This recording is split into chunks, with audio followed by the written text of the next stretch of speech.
I'm going to send you new code. New link, yes? Yes, we have 69 people available. And then we're just going to start. Yeah. Okay, we live, eh? So, remember, yes.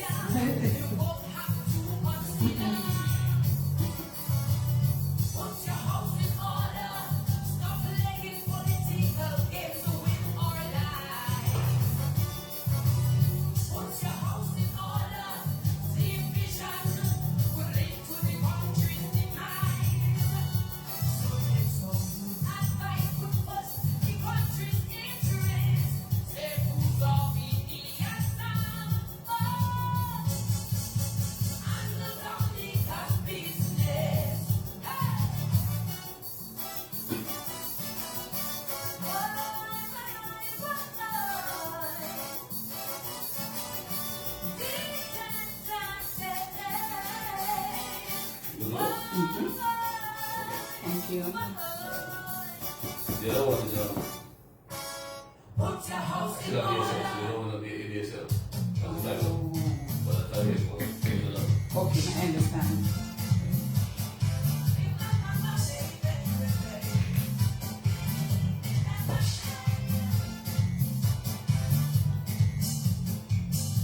Did I miss me a beautiful show with Lisa? Really bad. We have to start and stop.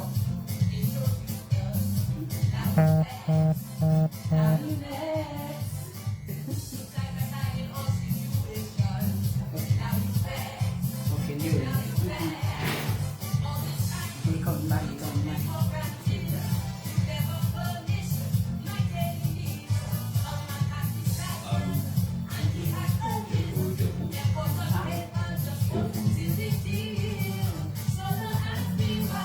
You're putting your book and Yes. just, yeah. Yes.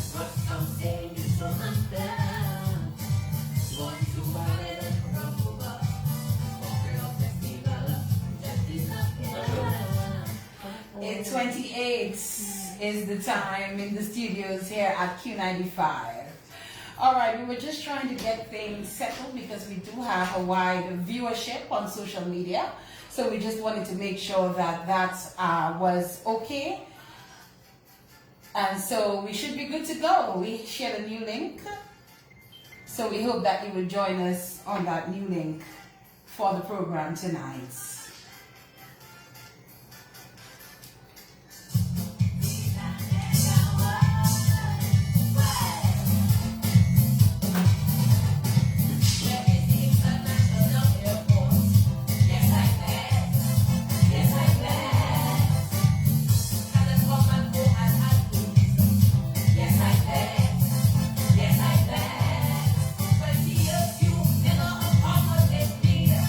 Now we making me look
All right, y'all got a little bit of that. Too early in the program. Too early in the program. Too early in the program. Good evening, everyone, again, and welcome to the In the Spotlight radio show.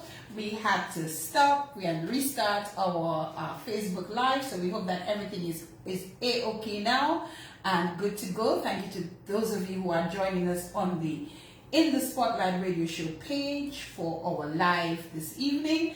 And of course, our radio listeners, you're always, well, I was going to say you're always number one, but then the socialites are going to get a little upset with me. But I always say this is a radio show that I just stream a bit on social media.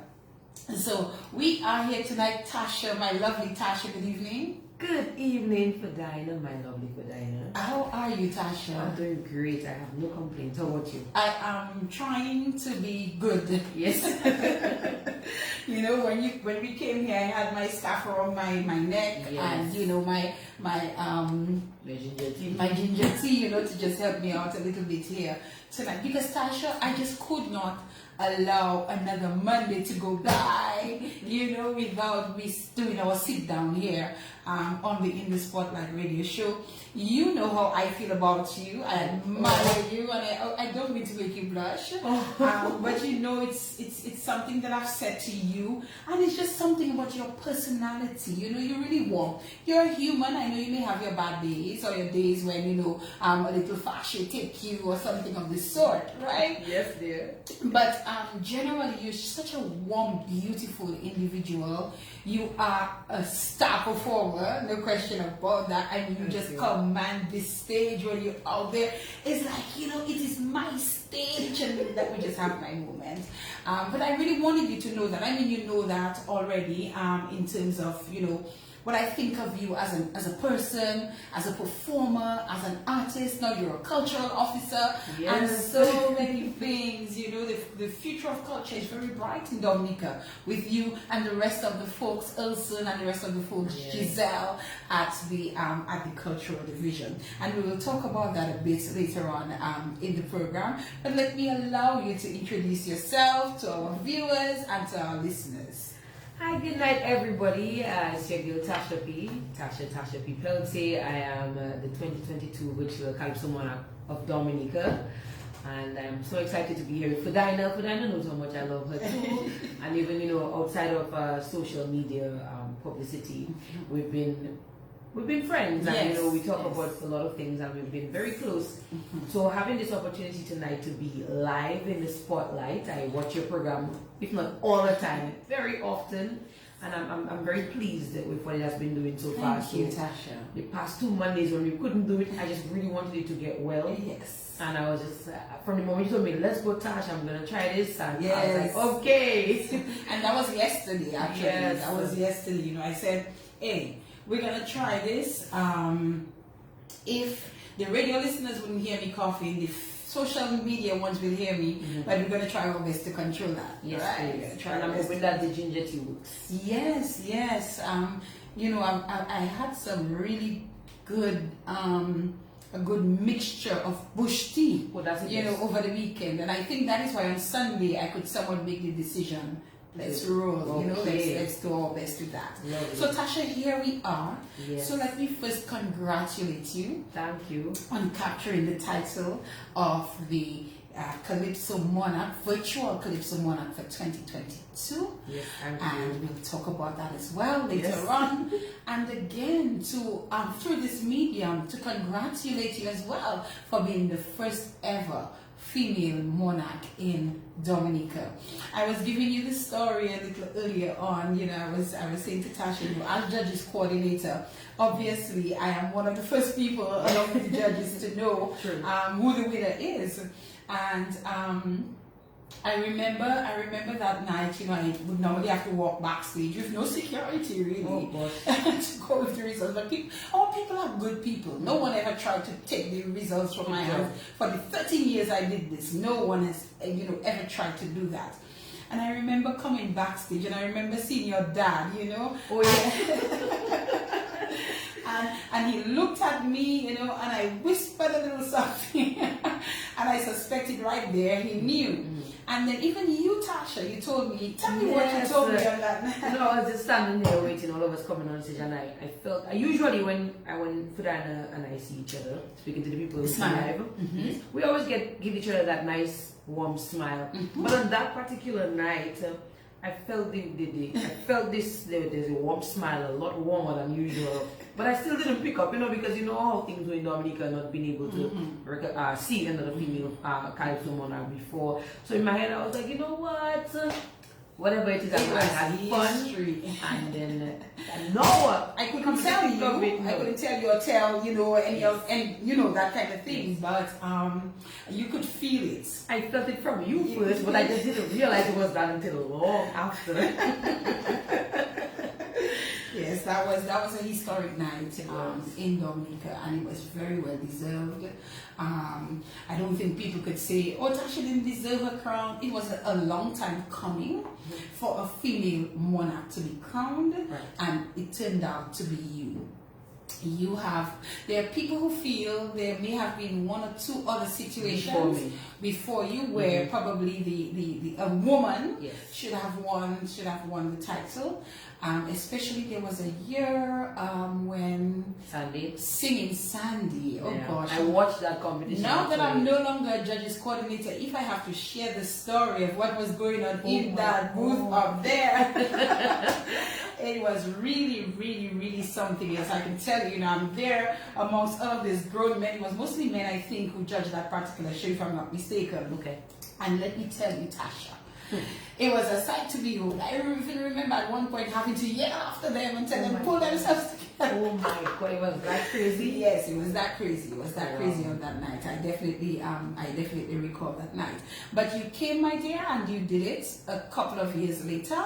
And here we are, and you came back again in 2022. Yeah. So before we get into the Calypso, because Tasha is not all Calypso. No. Tasha is a lot more than Calypso, even at a very young age. Yes, and we're going to get to learn more about you, Tasha. So many of us know your daddy's friends. Daddy, I know you're listening and you're looking like, good night, I love you. All right, so we know that part, but let's get a sense of your background, Tasha, and where you come from. Okay, well, originally my mom is from Bonn. Oh. That's Portsmouth. My dad is from Scottsdale and Premier Shale, Lubia side. So a lot of times when people ask me where you're from, I say I'm from the head and the tail. The head and the tail. I have two very lovely and admirable parents. I went to the St. Martin Primary School, but before that I went to Social Center Preschool. Auntie Valley, if she's listening, one of my biggest cheerleaders on earth, and Principal Defoe, may her soul rest in peace, she passed away not too long ago. I went to St. Martin Primary School. At that time, my principal was Mrs. Santini, yes, and now she's my grade 7 teacher who pushed me to sing in the junior monarch competition along with Miss Christian. Is now the principal of St. Martin Primary School, that's Mrs. Morrow. Then I went to the Convent High School.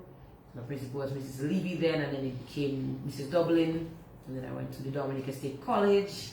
I started doing one major, and then you're not too sure which one you want to pick at that time, but all your friends know what they want to do. And I knew I wanted to do music forever, but you had to pick something to give yourself some form of stability in Dominica's economy. So I started doing psychology, and then I stopped for a little while. I took a break.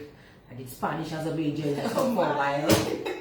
And then finally I found my niche. You were still trying to find yourself and what you wanted to do. Yes, and then I did. I graduated with my associate's degree in leadership in tourism and hospitality at the Dominica State College in 2011. That's right after I won the Monarch, because I was in school when I did. You were in school at the time. Yes. Let us take each phase. How far do you remember in terms of school? A lot. Preschool for sure. You remember preschool? Yes, I do, because at that time... All I remember about preschool was I remember having a little boyfriend in preschool. Even back then, but I don't remember, and he used to give me his recess. That is what I remember. Oh my God, that's what you remember for Yes.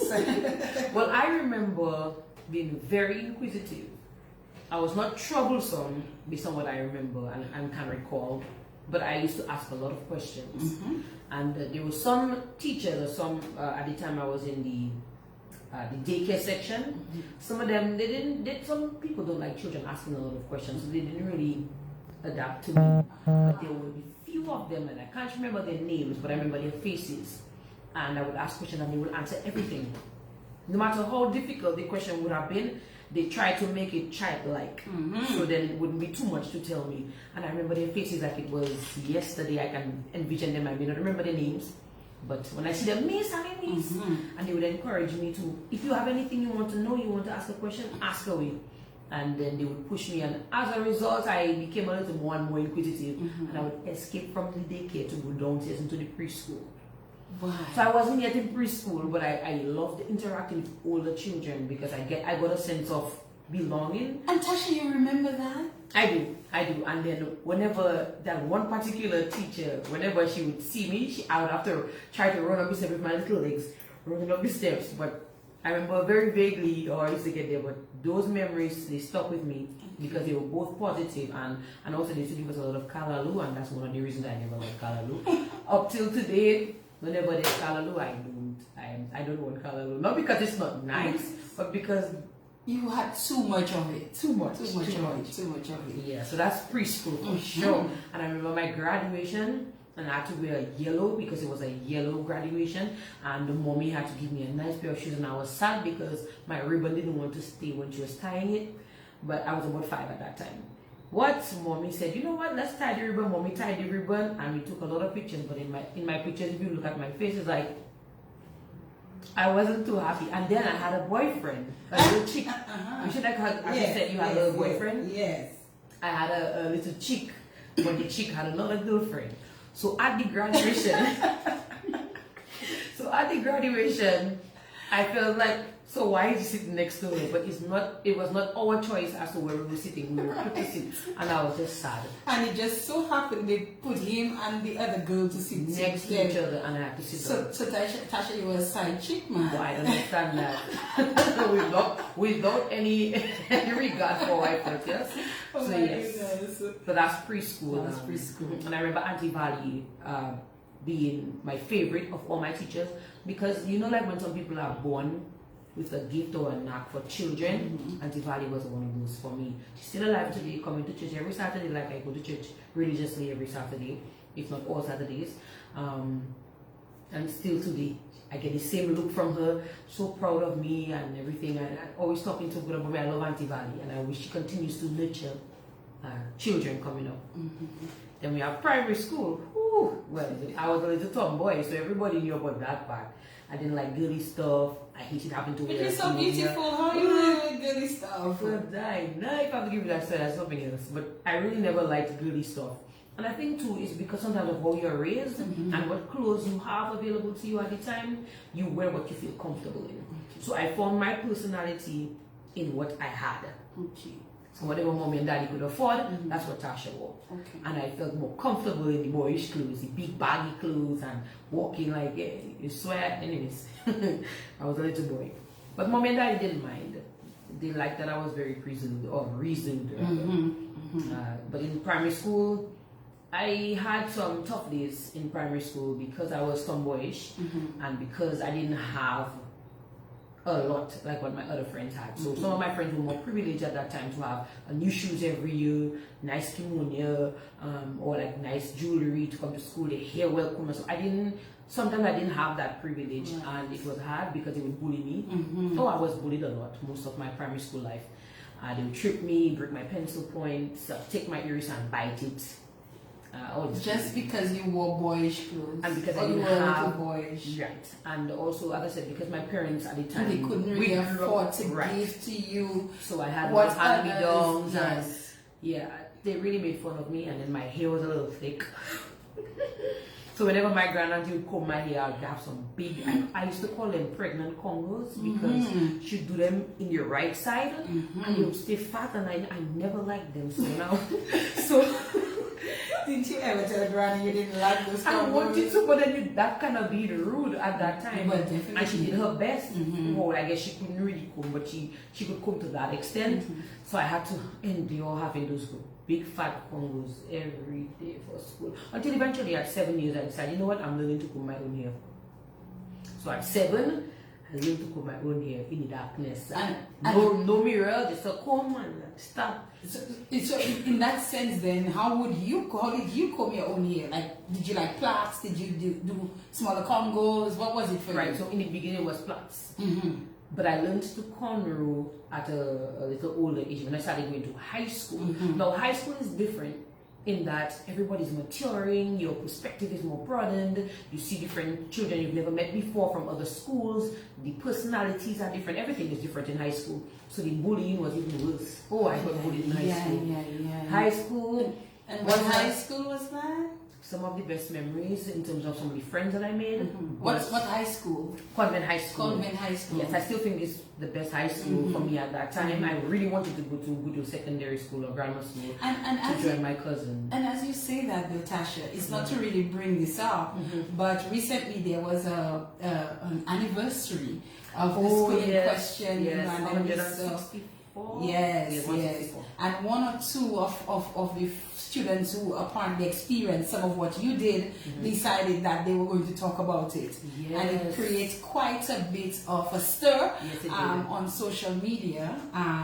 Whether good, whether bad, I don't know what will eventually come out of it. Yes. But I think my view on that is that, those who had good experiences, it's okay, you speak about your good experiences. Those who said they had bad experiences, it is also their right to talk about their bad experiences. Talk about both. What has to happen is what comes out from it. Agreed. So by the time the next celebration comes around, everybody will be in a better place. Yes, right? I agree. So it's interesting to hear you speak about you actually being one of the students who was bullied. Oh yes. Tell us a bit about that, Tasha. Well, high school is when that time of my life, I think I started to find a little bit more about myself and find out what direction I wanted to take or what journey, what path I wanted to walk. And it was hard for me because I'll be real, and I hope I don't get emotional on this program, but I never thought I would have. It has. I said it happens. I never thought I would have equated to anything big or good or made it any further in life from where I was. I thought I would have been like that forever. I mean, I love my parents and I love how they did their best to raise me at the time. And both my parents are a lot more mature now. Even if they were mature then, sometimes when you're younger you don't know certain things, so it's harder for you to learn, but gradually the children grow up and realize maybe I shouldn't have done that this way and so on. But my parents did their best and I love them no matter what. I am grateful for the times when we didn't have, I didn't know. My parents would have done whatever they had to do to ensure there was food on the table and I could get to school. There were times I didn't have snack and I wouldn't go ranting and telling everybody I didn't have snack. I would walk to school normal and proud like I always did. People didn't need to know my background, but I had very few friends who shared in that kind of relation with me. And at their homes, they had the same kind of situations. So I found out you navigated to those who were like you in many ways. Yes. And even when I didn't, they came in my space because it made me realize, but every break time she disappears. Where is she going to? Because I would disappear, and if you don't have anything to eat, right? And sometimes even if I do, I found this little spot at the back by the music room at Convent High School, and I sat there every break time by myself. Until eventually people started with Tasha, because then people started to get to know who I was. I mean, I was very jeb and always excited about something, positive talking, singing somewhere. So I started to make friends, and they started following me. So to your spot. Yes. So we would go at that little area by the music room. At the time it was a lab, but it was hardly opened, so we'd sit down there and eat. If I didn't have snack, they would share. I said, no, man, I good, but that's how friends are. But you're hungry, but you're good. There were times.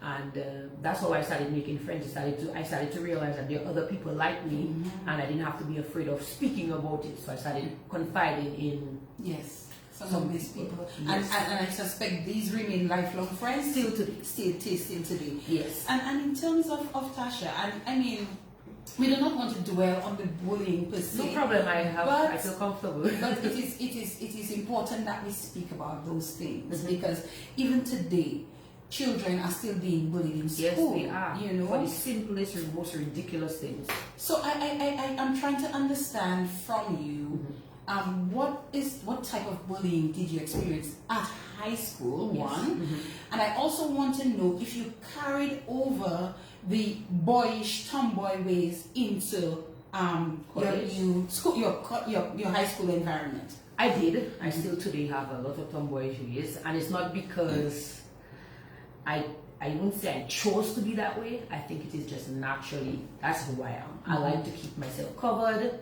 I like to be protected. I like to not show too much. It's a thing. I get the talk all the time growing up, even now as an adult, where people keep saying, you know, we wear little shorts, we wear little sleeveless. I hate my arms outside. Hey, but thinking about it, you've never seen me. I've never seen you with any shorts or short dress.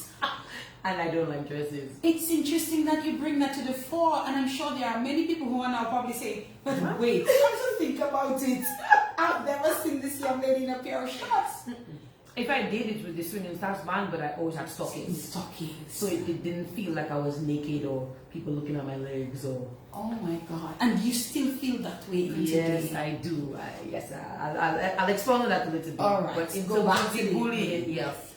I think I was bullied for more than one reason. Apart from being tomboyish, my personality was a loud one. So I didn't have to speak to be heard. I didn't have to want to be in a leadership position to be seen. I would sit down at the back of all my classes, as you can ask all my teachers. I never liked sitting up front. So I'd always sit right at the back, somewhere in the corner. And I wouldn't talk, but you hear some humming at the back. Miss Tasha, go outside. Oh my goodness. Because sometimes I would forget myself. I'd be looking at the board listening to the teacher and some melody pops up or some random song, and here I am doing some runs and all kind of magic at the back of the class, and then my teacher said, Miss Peltier, outside. Because then I'm disturbing the class, and then my friends turn around and watch me.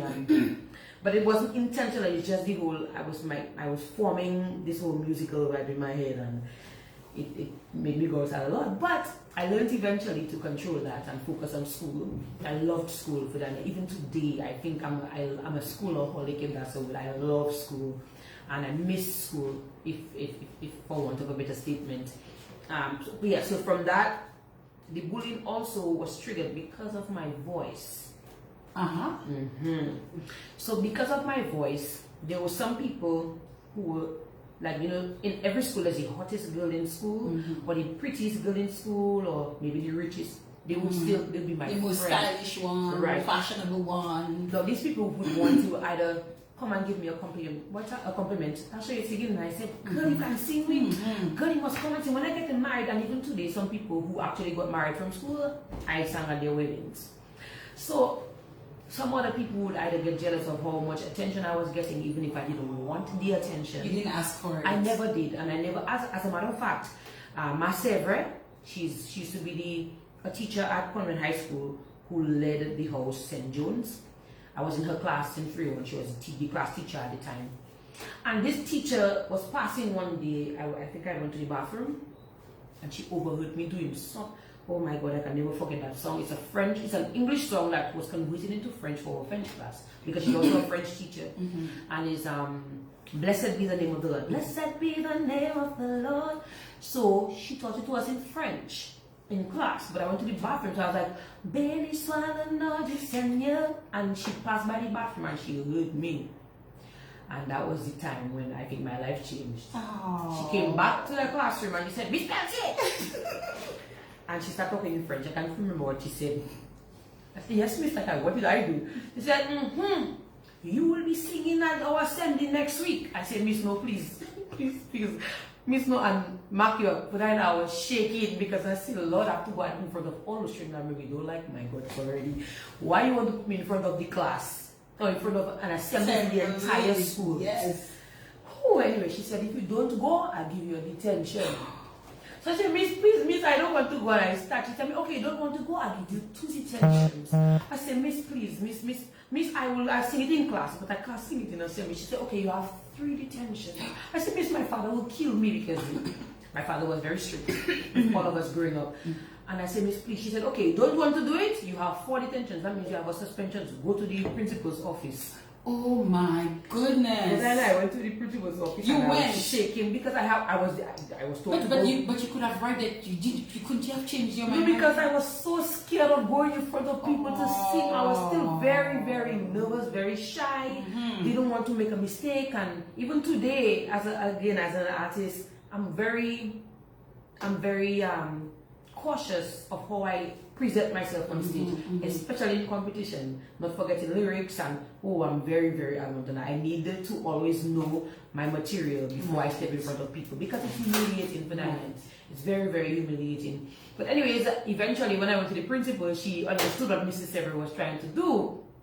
So she said, Miss Peltier, well, if you have to sing in assembly, just go and sing in assembly. I said, okay, miss. I went back to class. She said, and she turned back and she continued in the class. And I cried the entire day. So I knew about 2 days from that day, we had our class had to do assembly. And for dying, I came in front and this is my hand was that was so oh my god. I was maybe 13, 14. Oh my god, it was crazy. And I started singing this song and I closed my eyes like this and I sang it, and then when I was done I did this and everybody was like, I just started to scream and clap, and I was so shocked. Because in my head, miss, you gonna make me embarrass myself in front of all these people. I already can't speak French. Now you put me to sing a French song, and then it was from there a little bit of confidence. Yes, trickled up a little bit. So you had to learn the song. I knew it already. You knew it already? Yes, but I just had to sing it in front of the class. Of the school. Did you have any backup musicians or anything? Do you remember? No, my class. But it was our class that was responsible for assembly on that day. So the rest of the class would sing the chorus with me. I had to sing the voices alone. And Mrs. Sever, wanted me to do all my bars. I had to I have to do all kind of bars. I said, Mrs. Sever, Master Right, I got in front of me, school, they laughed me because I always sang differently from every other person. I guess that's when my voice started to get a little more definition. And Auntie Paul always says, you are what you listen to. So I would listen to a lot of R&B, a lot of Disney Channel, all those young groups coming up. So that was in my head. So I designed this song my own way. So she told me, so you have to sing it in front of school. I said, Lord. But they embraced it, and that changed my life. And it was a good day. It was a great day. It was a great day. And from that day, I was called a lot to either sing or do a little prayer. How much of it do you remember? High school? I remember the chorus for sure. Well, give us a little something. we want you to take us back to that day. I think it's okay. Benny swallow no you Seigneur. Benny swallow no you Seigneur. Benny swallow no you Seigneur. Le Treo. Benny swallow no you Seigneur. Benny swallow no you Seigneur. Benny swallow no you Seigneur. Le Treo. Or something like that. Oh my goodness, I would have clapped for you too. I was there. I would have definitely clapped for you. And you said you sang it with your eyes closed. Closed. It was like it was like this. It was you squeezed your eyes. Because I didn't want to envision anybody looking at me, so I just closed my eyes and I stand up like that, and my palms were sweaty, and I couldn't hear. I think I could hear a pin drop when I was done, but it was like everybody was paying attention to me. This really crazy moment. But again, that helped to shape what came after. What did that do for the bullying element? Oh, it gave change. Of course. It gave me a sense of, like, you walk with your shoulders like this all the time. It made me just walk upright. Yes, it did. It made me feel like you up a bit. I wasn't all that different. I was special. You were special. Yes, and from that day, I observed more why some of my teachers would treat me the way they treated me. They would not pick on me. I thought they were picking on me. And some of them would be like, why, these people don't like me. Why? Well, I still have that kind of little thing sometimes. But it was more like they saw potential in me and they wanted me to be the best version of myself in all my classes. So where academics may not have been top-notch, my personality grew. At that time, I became house captain. I was a peer counselor in school because of some of the things I went through as a child. I became a monitor. I was a prefect, and I was nominated for head girl, but I turned it down because I didn't want to be head girl. I think it was a gift that you had not yet discovered. It was there because you would do the humming all and the time. do all of that. So it was there. But Ma Sevre, trust me, had to be the one. She prick you and tell you, "Oh, you have to," and she almost like she forced you to. Threatened you. As a special, your friend will be beaten. No blows, please. And so that gift was discovered at that point, and it just changed everything for you. Yes. It changed. It made you come to the realization that, hey, I can sing. Yes. I have a voice. I have a gift. And then it made you realize that you're just as special as everybody else in the school. Right. Who try to make you think that you were nothing of importance. And I grew up thinking that too. Like, what is your purpose? Because it started from primary school. Yes, and I forgot to mention that I sang Junior Monarch in primary school, but that was another good experience. That was another good experience. Maybe it was not good. It was not good. So we're gonna come to that when we start talking about Calypso. The whole Calypso experience and how you got into it. And Tasha, I'm really loving your story. I feel a little sad for certain things that you experienced, and I suspect you probably didn't give us half of the story in terms of some of your experiences. But we'll take that, and I think it will just help us better understand the person that you are. Now, me from the outside looking in, knowing the young lady that I have known. I mean, there was one time you came to my office and we sat there for maybe a whole hour or more, and we spoke. And of course, I'm not going to share none of that. Right. That was our conversation we had there. And then I think another time I gave you a lift home. Right. And we've had opportunities, a couple of opportunities where we've really had to chat. Yes. And somebody wouldn't probably think that you had those experiences. I never talk about that. This is the first time I think I'm talking about it. Oh my goodness. In public. Yeah. Yes. Never really spoke about it. You gave me a little bit of some when we had our chat, Right. But it's interesting to learn that you went through that. What I want to ask though, Tasha, is how have you been able to rise above this? And to not let this determine who or what you become in life. That's a big question with a lot of interjections or intersections, but I'll try to keep it straight. It was not easy for Dinah, especially wanting to be the artist that I am currently being. It took a lot of encouragement from people who saw what I did not see in me. Even with that moment in high school when I got that little bit of confidence, it was always stripped away from me. So every time I felt I went one step higher on the ladder, something would have happened in my life, or even with the whole bullying thing, because it didn't just stop. It just lessened each time. It would pull me right back down, so then I'd be back to zero with confidence. Wow. But I had some really good friends who I still have today, and I mean, I don't want to call any names, because if I call one name and I forget somebody's name, but I still have these friends today, and it was more, I still feel it's somewhat the same. The people who gave me the biggest support or the biggest encouragement are the people who still today see bigger in me, even when I still see myself as that person of then. Yes. I mean, I had no choice but to grow up. Yes, you had to. I had to, and I had to fight the battles, sometimes alone.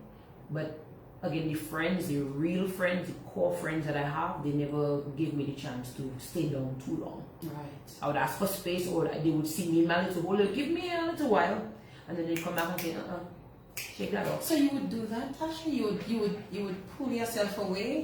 You would ask for space. Not ask it like almost. I remember I said earlier, like sometimes I didn't have to speak to be heard, Right? because I'm very expressive. So my face sometimes tells my story. Sometimes I might be smiling. So a lot of people tell me they see me smiling all the time. Do you ever have a down day? You ever mad? You ever sad?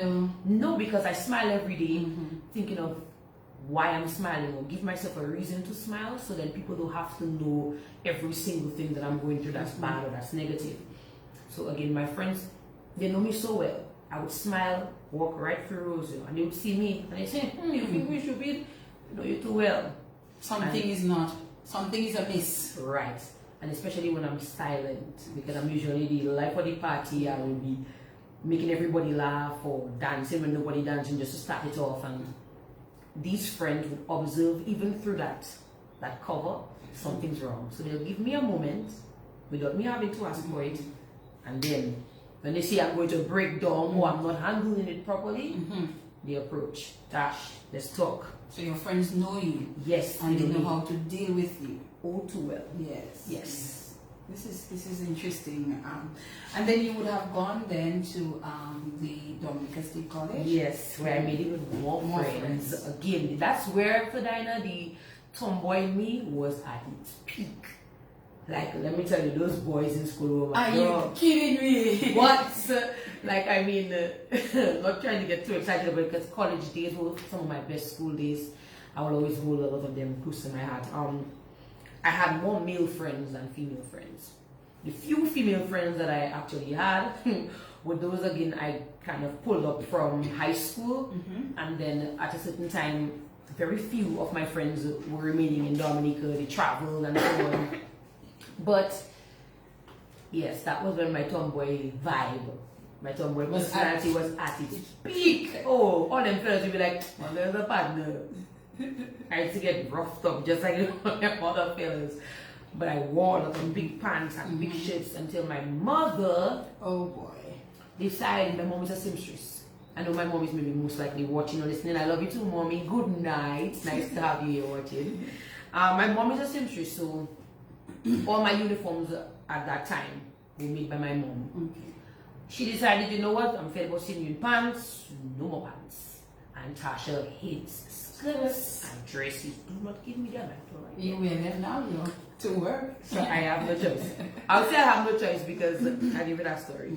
But mommy made me my first pair of skirts. So I had 2 black skirts. One that was fitted, and at that time that figure was flat stomach, hips. The vibe. Yes, please, but I didn't Coca-Cola. everybody that. And I was skinny. So mommy made that skirt to hug me with some pleats at the end, and now those boys started looking at me differently. And I was like, mommy, like I had those are my dogs, like I have friends, like those are my friends. Why do I have to? Oh, those are girly skirts. So I tried to be girly. But even with trying to be girly, I would wear my shirt and put a tie. Those boys want them more. That's why I didn't put my tie for open the shirt. No, I want my tie close up. I wear my stockings. Then she made another pleated one that if the wind blew, it would just fly skirt up. Oh my god, those boys love that skirt. I couldn't wait for it to burn once I was ironing to get a whole another to wear it again. I didn't burn it. I didn't burn it, but I wanted it to burn. You wanted to burn it? Yes. And then that was where I guess it started in terms of mommy trying to get me to be more of a female, more into things as such. I'm going to ask you a little sensitive question, okay. And feel free to answer whichever way that you choose to. Okay. So when you were being tomboyish, yeah, especially in high school and even when you got to sixth form, did the bullying include, Tasha probably likes girls? Yes. As sensitive as you think it is, I think it's a normal question. Yes. I have been getting that my whole life. From my adolescent years into now, people think I'm a lesbian. They actually think you're a lesbian? Yes, they do, because I think one of the things too, I like to keep my private life private. Yes, and that's important, especially when you're in the public eye. Exactly. Yes. So a lot of people think, hey, but I've never seen Tasha with a man, she got a boyfriend, so she must be no, that should not be And it would be your choice anyway. Most definitely, I don't Right? judge. I don't judge. And neither do I. I don't judge nobody. Right, I don't. Yeah, to But each even if their it own. was, Yes. the way they make it come out or turn out to be, sometimes it can be a little negative. If you, for me, I didn't see that as the perspective because you don't see me with a guy. Why not think, she's focusing on herself, That's it. her career, her school. No, they figure, oh, she maybe have a woman somewhere, or maybe she have somebody man. I've heard it all. If I haven't heard it, I maybe. How did that affect you mentally? Did it mess with you in any way? In the beginning, it did. It started in high school because my best friend, Melissa Joseph at the time, and I had other female friends like Jacinta Fagan and Justina. I had so many female friends because I think at that time my dad didn't really encourage me to have male friends. So whenever my dad would be around, boys would be afraid to talk to me. So that for that purpose, for that reason, boys would just. So I was allowed to speak to my girlfriends, but not interact with boys too much, especially out of the bus stop. Like everybody waiting for my dad at the bus stop because my dad is a bus driver, so he usually bring us home. So, but they used to say it from then, and I never understood because at that time we were not exposed to, the different sexes or the different sexuality, personalities. I mean, we were not exposed to that. Right. We only knew about males and females. That's it. So in my head, what is that lesbian? And then I got research and I'm like, that? Okay, well, okay. So I never made it affect me the way maybe it would have affected somebody else. But to be real, I'm straight. You're straight. She's straight. I am very, very, very straight. And I mean, as an adult, I can say, we have all had our experiences and we have had adventures, but very straight for the record. All right. So Tasha, we're going to take a quick break. Okay. Let's see which one of yours that we can do. Father Have Mercy. Which song is that? That one was written by Wizard, Merlin Centillier, and Steve Hyacinth. And Steve Hyacinth. Yes. Let's try this one. Okay.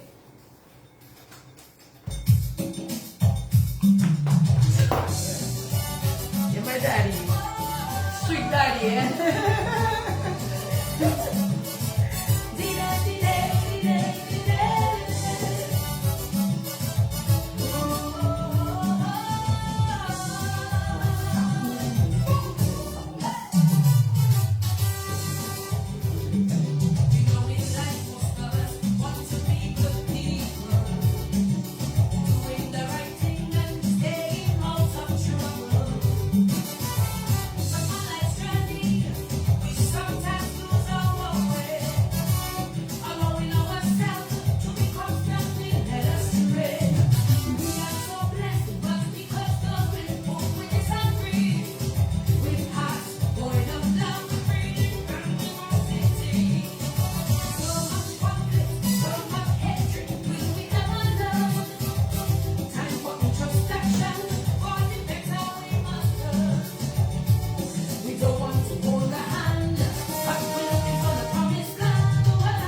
also, Tasha? We Yes, do not I what do. we do? Sometimes. Sometimes we do not what we do.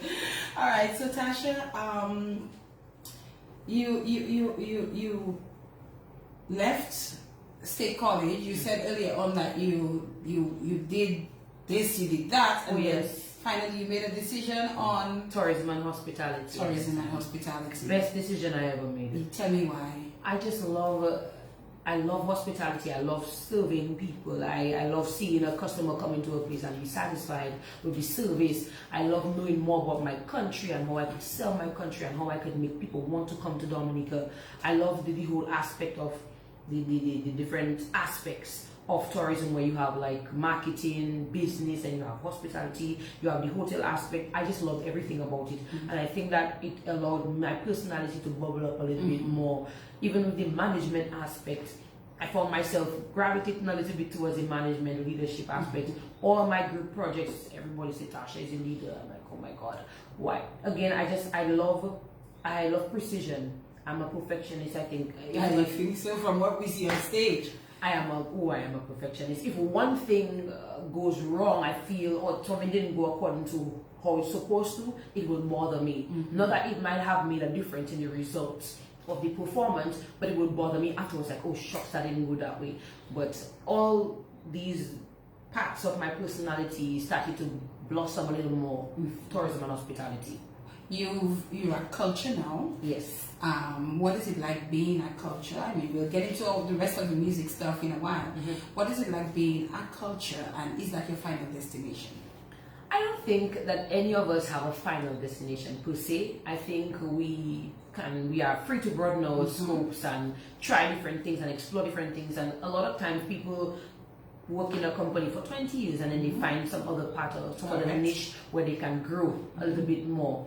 There's no such thing as this is your end or this is your stop. As long as you're living and breathing, there's room for improvement and there's room for elevation. So culture is my stop for now. Right. For now, I'm working on finding my purpose in Dominica, and not just on a musical tangent, but where else or what else can I do for my country, with my country? What more do I need to know? And there's so much more to know about Dominica. So being in culture now is allowing me that privilege, and I'm happy because I'm no longer on the outside trying to find answers. I'm on the inside, feeling where the answers are, getting to know, and even being able to share that kind of information with the people. Even in Dominica, people who have traveled, they don't know certain things about Dominica, and I'm like, I would have been just like that if I wasn't working at culture. So now I have a hands-on opportunity to get to know more about my country and to tell people about my country and love my country. So many things. I'm fascinated with this country. You have no idea. I swear I'm a tourist, and every time I get to know something about Dominica, it just blows my mind. Sometimes if you alone somewhere you go for the first time in your own country, I'm like when I did Boiling Lake, I actually did Boiling Lake a couple of years ago. Thank God for the Vivayers. Pick up yourselves, all the Vivayers members. I joined that group because of Rena, a friend of mine, and it changed my life and perspective about the beauty of Dominica. Being able to, I did Mon Diablo 10. Oh my God, I'm not doing that one again. But being able to try the different trails and just learn the country, what makes it beautiful, what makes the flaws, what the nature is like. Oh my God, Dominica is amazing. Fascinating island, and culture awarded me that opportunity. And I suspect at some point we may see you in the actual core of tourism itself at some point. Well, you never know. I hope that's the vision and that's the plan as well, because the type of passion that you have and the type of interest and love that you have, that you've shared with us here about Dominica. Oh my Clearly, God. you need to be somewhere, where the decisions are being made. I love this country. where tourism is concerned. So before we get into other elements, you started as part of the musical journey. There's some things that happened before we are where we are today. In terms of music? Yes. And we're talking about Cicero singers. Ooh. We spoke about Junior Monarch and Yes. so on. So let us talk a bit more about that. Where do we start? We started in grade 7. I never imagined that I'd be singing Calypso at all. For me, growing up as a child, you heard that Calypso is big man thing. So older folks would be very intrigued by Calypso year after year. My dad was Can I singing. interrupt you just for 1 Yes, minute? yes, so you the may. lovely Ophelia Olivachi-Marie is listening, and she says, I'm there. Strong lady, she has only just begun. And I interrupted you to say that because it is in line with what we were just talking about. Yes, that's Auntie Ophi. Lady, oh, good evening to you, and thank you for tuning in. Thank you so much, Auntie Ophi. I'm glad you're listening, and I'm sending my love through social media to you. Hope you feel my warm hugs. Oh, you see what I mean? Back to grade 7. Yes. Never thought I would have sung Calypso, but my dad had been singing for years, ever since I could remember practicing at home, and I was like, I'm not in that Calypso story there. I do that. I watch you practice. I had that little feel on the inside. And then at the time I was in the primary school choir with Mrs. Christian. That's Abia's mom. That's Nicole Christian's mother. Okay. Yes, and she saw something in me again, always humming behind the class, even during primary school. Always have some new song, writing some new lyrics on a paper or something. And she said, why don't you go up for junior Calypso Monarch? And I told her, well, miss, I don't like Calypso. Then she said, okay, we're going to get you a song and you're going to sing. But at that time, you're a child. You just take what your teachers give you. You try to see the vision that they see. But that song was written by Ian Jackson. I didn't know who he was until I got older. It was a song called Together as One that I know still today, word for word. You know the song? Word for word. I was 11 years old. And it was in the year 2000. And we want to hear it. If Annika Benjamin, aka Tina P or Busa Benji is listening, she's going to be smiling widely right now. The song is called Together as One by Ian Jackson. As I said, I was 11, and in competition, just to add that, I had a sister who was also competing. She was 5 years old. She was 5. She sang a song called Education. Education, education. Come on, children, let us get some. If you don't get it, you will regret it. And that's my little sister. Yes. So at the time she was 5 and I was 11. Oh my! And I had to compete against her because she went to the convent preparatory school, but it wasn't her first year. It was my first time. So I used to always see her practicing at home, and my dad would be pushing her and encouraging her. I would always be the backup singer on the side, doing a little harmony, trying to sing. And eventually when I got to compete, I was so terrified of the stage. Terrified that everybody would be looking at me, and if I forget a word. And even today, I mean it's not that big or obvious like before, but at 11 years, I was so terrified I didn't ever expect myself to be an artist. Anyway, I went on to sing. I sang at number 15 out of 18 Calypsonians. And I remember every single person today. They're all grown now. I think one person passed away. But I competed against my little sister. That year, Nabi Wallace won the crown. I did not place. Portsmouth? Yes. Yes. He's also a coach. I think he lives in Trinidad now. I'm not too sure where he is now. He's somewhere doing some coaching stuff. He had a song called When the Anthem Play. When you hear the anthem play, we must stand up and stand up straight. Feet together and heads up higher. Put your hands straight down on your side. From the shin we have nothing for us to hide, but preserve our national pride. But Tasha, you So something stand else. up when your anthem plays. Stand up and stand up straight. Stand up for our state. Dominica, you look so great. But that's not your love that song. song. I know all songs. I know all of them. I love it, love it, love it, love it, love it, love it. And so he won. And then my sister came first runner-up. She came before at you. 5 years old with that song Education. And it was a big thing around that time. He said she's too young to win. Don't tell me that I'm too young to win. The next year she sang that and I didn't place. You did not place. No, but I could not have placed because I forgot the first 3 words of my song. Because you know why? I'll tell you why. It's a little secret I don't think I ever told anybody. But Tell me. there was this I always really, get the secrets. really, really cute boy. And he was right at the front of the stage supporting. And I was so nervous when I saw him. I was like, oh my God, he's so cute. And I forget, hey, but Tasha, you haven't started to sing. And 3 words passed. I think the 3 words were as we move, because as it was the first verse. And you said you wanted me to sing a little bit of it. Yes. Let's not forget the first No, words. please, no, please. As we move into a new century, love is the answer to prosperity. If we keep fighting, it will only bring us down. So listen, people, to my solution. Together as one, together as one, together as one, together as one. When walking down the street, greet everyone you meet. We are just one country, so let's live in harmony. Together as one for the new millennium. You should have still placed. No, I forgot 3 words, and today I can accept that I lost. But at that time, that broke my spirit, my heart, my confidence, my everything. I had given up. That was it for me. Last straw. I'm done singing. And then for 9 years, I did nothing. Did you grudge your sister in any way? Not grudge, but I remember. I mean, I kind of gonna put her on the spot there a little bit, but she called me a loser that night.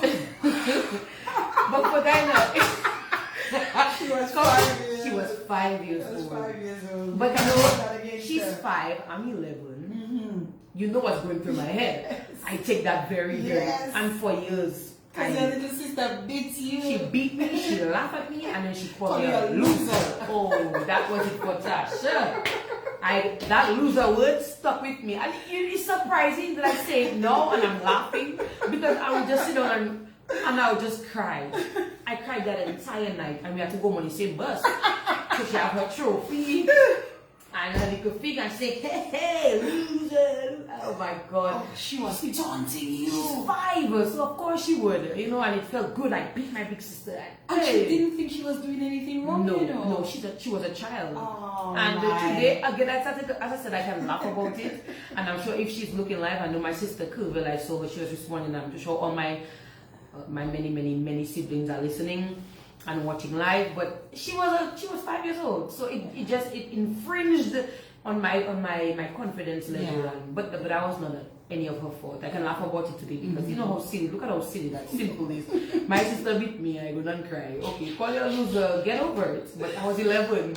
Oh my God. So it just destroyed that. Just to speak about the confidence part, Yes. it really destroyed that part. But Okay. I grew out of that. Yeah, man, of course. I mean, you were 11. You were not 11. even a teenager yet. No, please. So you still had a lot of time. And I have to that come. performance today, and every time I watch it, I just laugh at myself. You have it. Mm-hmm. And you have a good laugh. Oh, all the time. It's good to look back, and I said I'll be posting that video someday. You should. Just to show the transition from. Please post it after my the God. show. Well, that's the plan. That's the plan. Yes, please post it. I think we should see. We should see. And then the music continued. You took part in, I guess the competitor at the time had a Rising Stars, and you took part in that. Tell us Oh, about did you? that. No, it was Digital Rising Stars. That was in 2016. Yes. Yes. Yeah, Digital Rising Stars. I was 16 years old, and you know, all your friends telling you this is competition. These people come from whichever country. At the time, I think it was Barbados, and they were judging 8 countries in the Caribbean. Oh, it was crazy for Dinah. And I came to perform, but you had to go through an audition, and the audition was at Fort Young Hotel, and everybody, you know, like when you watch The Voice or like American Idol, where people just sitting down waiting. That was what it was like at Fort Young. Right. And watching those things on social media or on TV, I was like, oh my God, I'm in a big show and I have to go and audition. My sister Curville is looking live right now. She's the one who helped me how to dress and put some nice little hoop earrings in my hair, fix up my hair. Make you girly. Make me look like a little female, Yes. you know? Yes. And I went to, at that time, Tarina Simon, my cousin. And another beautiful talent. Beautiful, Oh right? my Oh, God. right now, a prophet in her own right. Yes. She also participated in that particular competition, and then we had a little group that I think 3 of us put a little group together on the spot, and we got a new number to go and audition. It was Tarina Simon, Roy, Laura, and myself. Okay. We just met there. All of us auditioned individually, but that group came about. We call ourselves the Dominican Divas. Oh my God, that was so long ago. And we had fun. I made it. Did I make it? Yes, I made it to the next round, meaning they were supposed to pick 2 people from Dominica who won in their country and had to represent in another island, Barbados. Yeah. So Tarina and I remember that. I remember that competition. Tarina and I were the 2 who made it. Okay, no, that's a lie. 2016. Oh, don't say so. Sorry, that's not true. I mixed up the years. I'm sorry. I mixed up the years. So 2016 we auditioned, but none of us made it. Oh. And then in 2017 we came back as a little more mature set of ladies, and Taryn and I won. Understanding the assignment. This is it. Yes. Yeah, I got some really bad comments from the judges in 2016, but anyways, that's not good. Oh my Yet. goodness. But again, the Local judges, by the way? yes, dear. Uh-huh. I will call no names. All right. Because I have forgiven and moved on, and the people are maybe just smiling because they know themselves. Yeah, so the following year, we took part, and Tarina and I won in Dominica. So now there were 2 of us to represent Dominica in Barbados. Oh, that was something else. That's the first time I traveled, and like the first time I traveled, she traveled first, then I traveled, then we traveled together because it was 3 different rounds, and you had to pick. Boy, that competition changed my life again. It showed me that there was more that I could do. And there was further that I could go, even with my voice being different from every random other person. Because some people told me I couldn't sing and all of that growing up. And so, that thing you do with your voice is varied, but we wouldn't call no names. Right. We won't do that to them. We won't embarrass them. No, we love them today. It's okay. Oh, we do? Yes, because those bricks helped to build my foundation. That's it. So I kept that.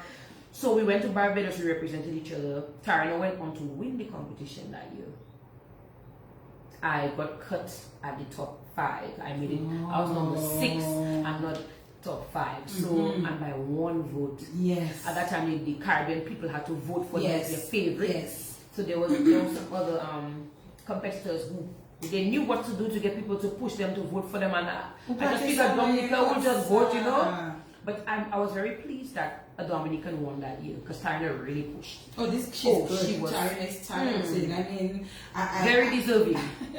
I remember was it Kim Wallace Star Quest? Yeah, I was not working Kim Wallace then, but I was very upset with Kim Wallace then because Tarina, when she did Celine Dion's Ragdoll at that level of the competition and didn't make it. Ragdoll is Tina Turner.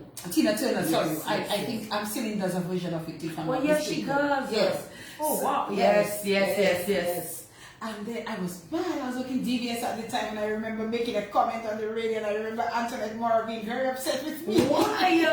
Because I felt Tarina should have made it to the next round. Oh. I think, she should have been in. I don't exactly remember what it was, but she did not make it either if it was in the top 3 or the top 4 or whatever the case was. They were different rounds. I was mad as hell. Oh no. Mad as hell. But she was deserving. Because I know when I was a little girl. She did justice to it.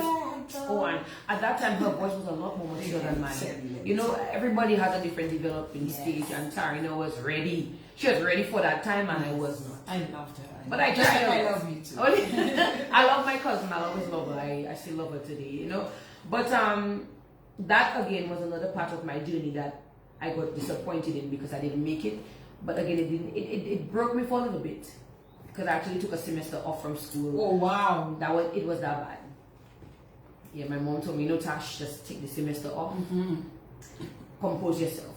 I was crying every day. I felt I wasn't good enough, and I don't win anything, and I'm not good. It was crazy. It was the whole you're not good enough, because sometimes you used to hear it as a child. Sometimes people don't understand the things that affect you permanently, if not for the majority of your life. It sticks somewhere in the back of your subconscious. You keep hearing, I'm a loser, you're not good enough, and all these little things. So they affect you even as an adult. They still affect me sometimes.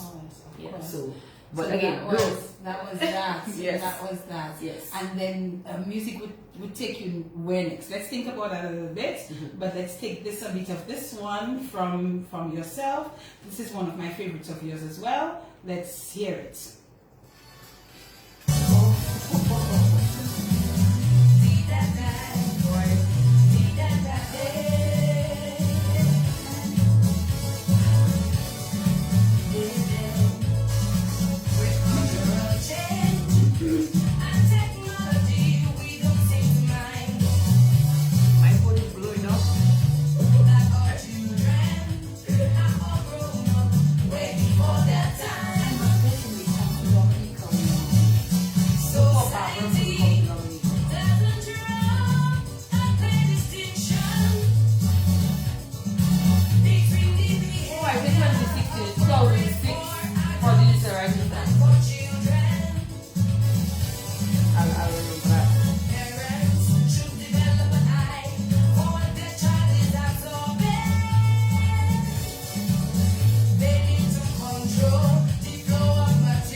them from this brutal world and let them thrive as children should. Let our children be children. Let them play. Let them enjoy today.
Yes, I put that. I'm your backup. Let our children be children. Let them play for the sake of play. Let them be free from complications of adulthood. She learned from this brutal world and let them thrive as children should. What does this one mean to you, Tasha? Everything. Yes.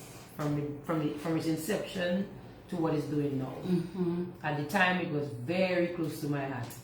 Some of the things, including the bullying we spoke about, and some other things that I will choose not to mention, were embedded in that song. And I want to say thank you to Gina Later, who penned this one. And I don't think she understood what it meant to me then, but I think she understands now what it did. Did you win with that? Yes. Yes, it was with this one and Woman Time. Woman Time. Yes, I'm not sure which one there is Woman Time in terms of those that they put there for me, but I'm sure that I'll find it at some point in time. So while we're taking the musical journey, you would then find yourself in Cicero Singers. Was that the next along the route? Yes, it definitely was. Just after that. Just to make a correction, some of my fans and my supporters were telling me that Digital's Rising Star was in 2006 and 2007, and Tarana won in 06. In 06, yes. What were we again? Cicero Singers. Yes, I joined the choir the same year, 2006, at an audition in September 18th, the day of Maria would be my anniversary. Yes, there was an audition, and Karim Bertrand, one of my beloved friends from, I think he's my oldest friend, meaning ever since we were in Pampers, our mothers were very close. Okay. So when my mother or his mother would come over, whichever way, they would put him in my cradle or put me in his cradle. So that's when I always say he's my friend from Pampers, and we've been very close even today. So he and family. was definitely family. So Karim was the one very adamant, and he didn't want me to miss that opportunity to join the choir because I think he joined the year before. Okay. So it was Karim Bertrand and Darren Ambrose, Dr. Ambi, big up yourself, I know you're listening when you're looking.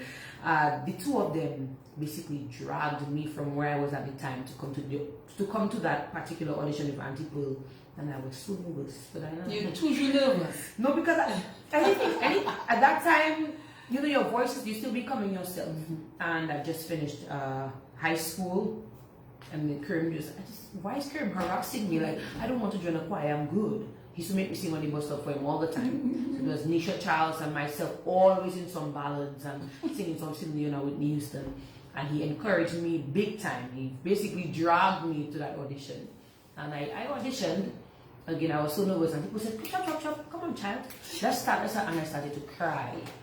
So I had to go outside. She said, okay, take it down. Let's take a moment, breathe, compose yourself, and let's start. But Auntie Pearl, she was only being Auntie Pearl, but I didn't know her. Oh, by the way, happy belated birthday. Belated birthday to you, Auntie Pearl. It was yesterday, and I was supposed to call and I didn't call you. You will. So, but I messaged you on Facebook. And you will call her. Birthday, most definitely. There's only one Auntie P. Yeah, so she said, come on, child, let's do compose yourself. Just suck it up.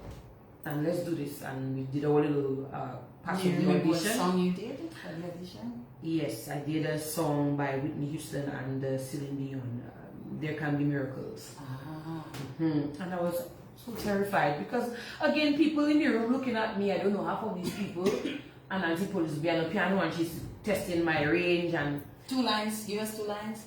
There can be miracles when you believe. Go on. Though hope is frail, it's hard to give. One more, 2 more.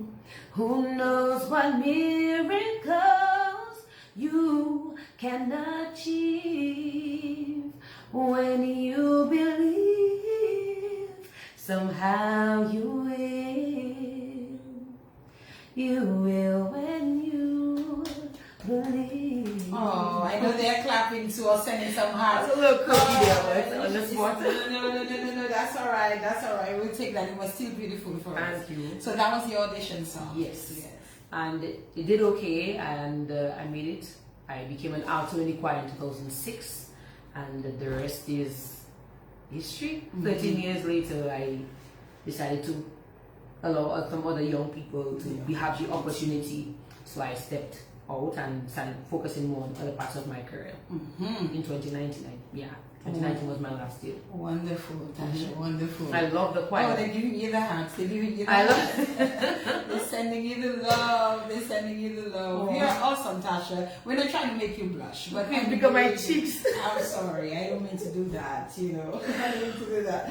But yes, okay. So that was Sister Singers, and that has been a good experience. We're not going to spend too much time on it, but it's been a good experience for you. Again, change in my life. Changing another life changing. Yes, discipline, deportment, attitude, even confidence in my vocal ability. And friendships, I'm sure. Oh, so many beautiful friendships. Building so much more friendship. Not those who bullied you. No, but I those was who embraced you. Yes, fully. Yes. We all have something in common, So.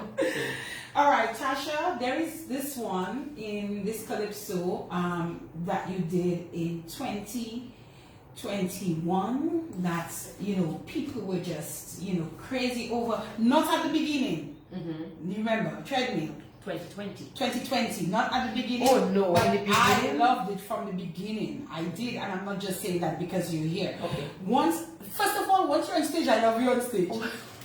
And you always wear those heels, and it's like, it gives you this power, and you're always in your tight-fitting jeans and ting, and you're always looking a pink-pilling,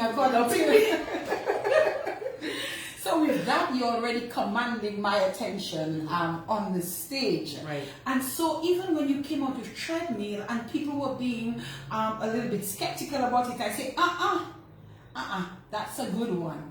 I love it. I love treadmill from the beginning. No joke about that. Tasha P. We're coming back to talk some more about how the whole Calypso vibes began. But let's take this one.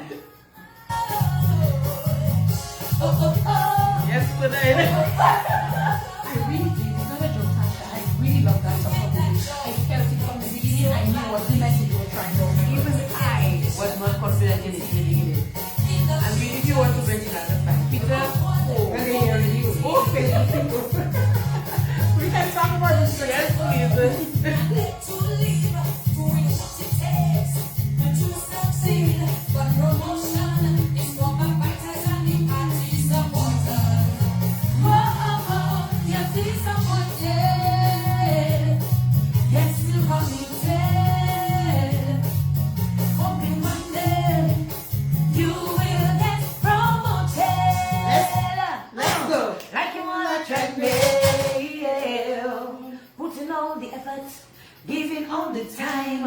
you understand still. You ain't moving, whoa, on a treadmill. Your legs are moving, your body's working, but you understand still. You ain't going nowhere. They should tell you early. They don't want you, they don't like you, or they prefer somebody else. Let's let them hear it. Whoa, oh, oh. I just said let us let them hear it.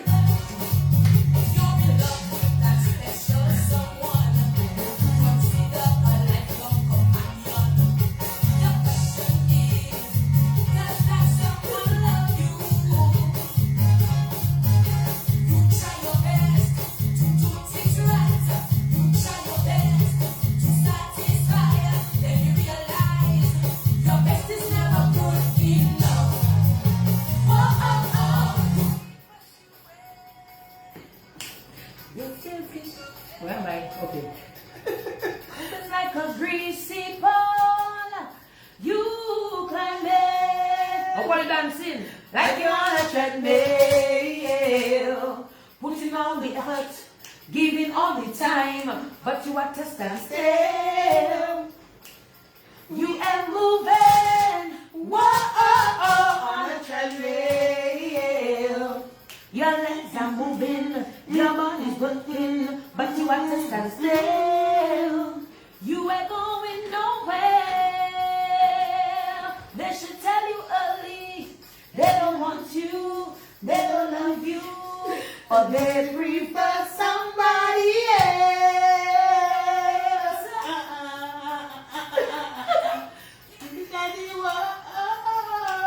Yes, but I never go up.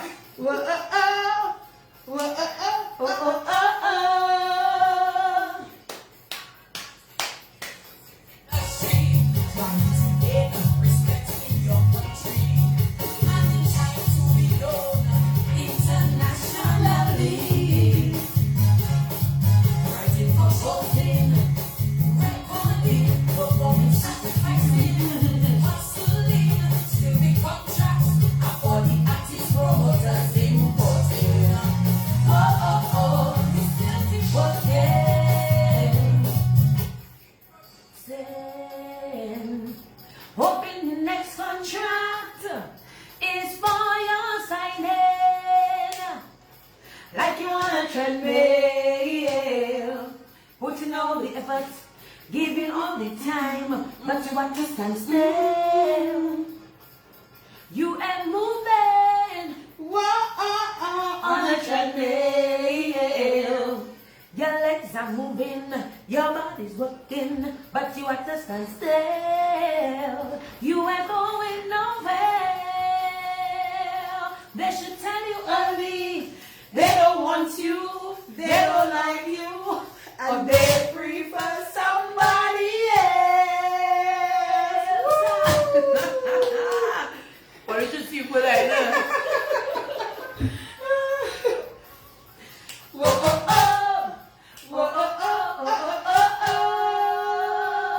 Like you wanna try me. Oh my God, I enjoyed that. I was literally on a treadmill on the chair. Mr. Don't say we moved too much on your chest. You were saying while we were listening to this one. Yes. Even I was saying to you that I really liked it from the beginning. I felt it from the beginning, and I knew what you were trying to portray with that song. But you were saying that you were a little skeptical about it. Very skeptical. Not a little. Very skeptical. And Peter will maybe be laughing right now if he's watching or listening, because he penned this one. Mr. Peter later, and in its beginning stages, I said, Peter, you sure that's what I should like? I like the idea, the concept, but the melody, it's different from what it used to be, or what it started off being. So I tell him, okay, you think you're gonna work? Because the English is different from my usual. I usually have a lot of words and English. I like to sing for people to understand. I said, Tasha, try anything. You like to just cry and every little thing before it comes because we usually have battles during the year. Right. So I said, okay, let me take it and I'll go with it. And I just fix it up in my own little put my own little zafe and change up the melody a little bit. And he allowed me, as you know, some writers, they allow the artists that they're writing for to have a little input. So I have a lot of input. He always allows me. So I went home with it and I changed it up. And even when I performed it the very first time, if you remember that first performance at the tent, it was horrible. I kept forgetting the verses and mixing them up. And that's the first and only time that ever happened to me in history. And because you were not very comfortable. No. All right. I want to just play this there a minute. Okay. A pleasant young lady who sticks to her values no matter what. In the field of music, Tasha is talented beyond. I made a group with Tasha in Calypso, in Swinging Style, in Tasha P and Peter, and trust me, it's a pleasure working with Tasha P. The quality of voice, attitude, everything positive. I mean, for a young lady to be consistently being a threat to guys in a man's world, you know Tasha is working hard. I mean, I've maybe booked with Tasha for every Calypso she has done, and I've seen Tasha take songs that I would consider mediocre and make them hits. Even I gave Tasha a song once, and I was very surprised at the outcome when she started singing it, you know? Aww. So I just want to say, Tasha, congrats to you. Keep being yourself. You are beautiful, talented, you are blessed. Just keep on doing the hard work, and you have a bright future ahead of you.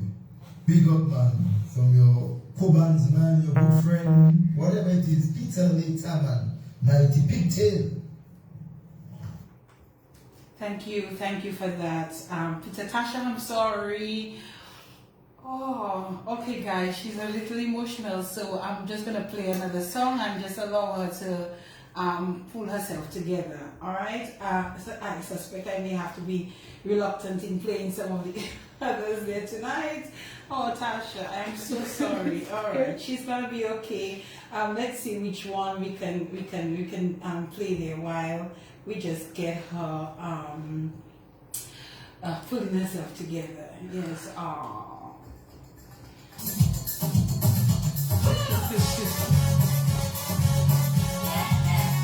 Yeah, you send me emotional. I didn't expect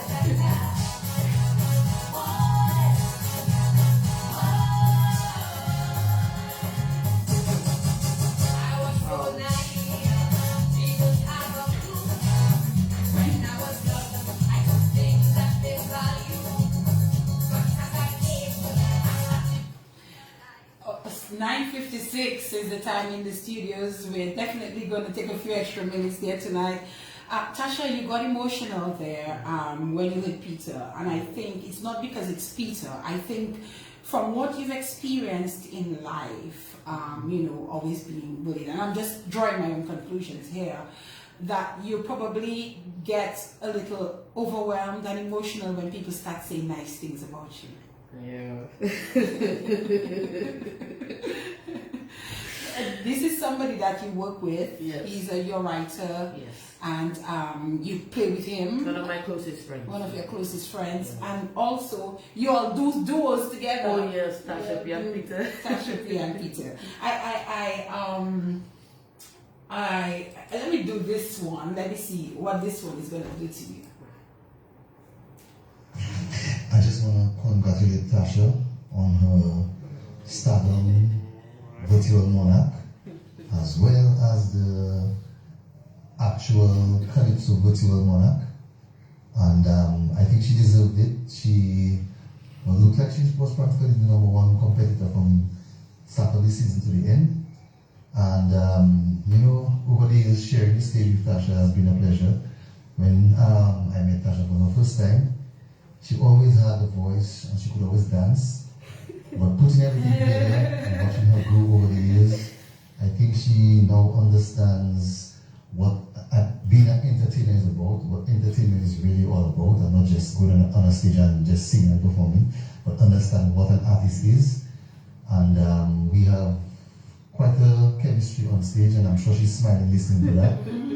But we went from being, you know, me on stage with her helping me, to us being a nice dynamic duo.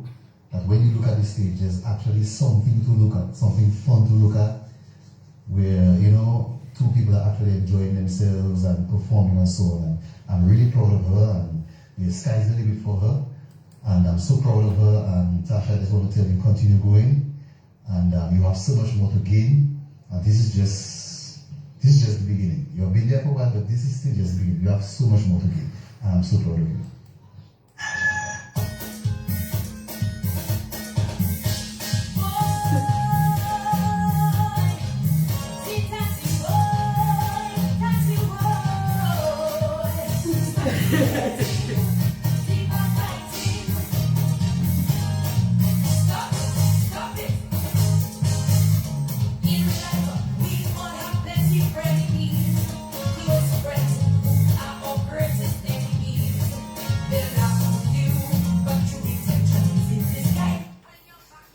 Tasha P's 2022 contribution to the virtual Calypso Monarch, which she won.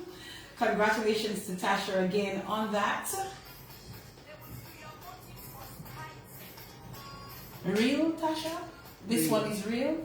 Real. This one is yours. Oh my God, look at your eyes. I'm sorry that I did that to you tonight. I'll just play one more of those. I'm not going to play no more. Otherwise, the draw tonight. But yes, so Tasha, let us talk a bit about the journey, the Calypso journey. Yes. So we started grade 7, Junior Monarch. Your sister beat you. Yes. 5 years old, and made you know it. Yes. Oh yes. She beat you. She didn't win herself, you know. But she won the next year and the year after that. Oh, she did? Yes. Okay, wonderful. And then, yes, your sister, that is correct. Young Rising Star. Yes, I was doing little judges coordinating thing for Junior Monarch at the time. I remember you. Yes. Hey, that is correct. And my brother also took part. Your brother? Yes, the blazer. The blazer. Yes. Yes, I remember the blazer. Yes. And so, after that, tell us how you got into the Calypso, the real big man thing, like they say. Peter later. And every time people would ask me that question, I would say the same thing, Peter later. As well as Philip Hosford and Mary John, my mother.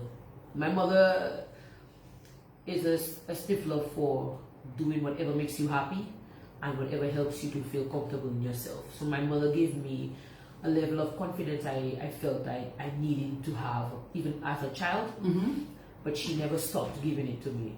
Those words, those inspiring moments, Mommy was always there. Even when I felt whatever the calling was bigger than me, she would tell me, why are you giving up? Why are you turning your back? So when Peter later, at the time I was a part of Swinging Stars, I joined in 2009, February 22nd. So I just got 13 years in the band.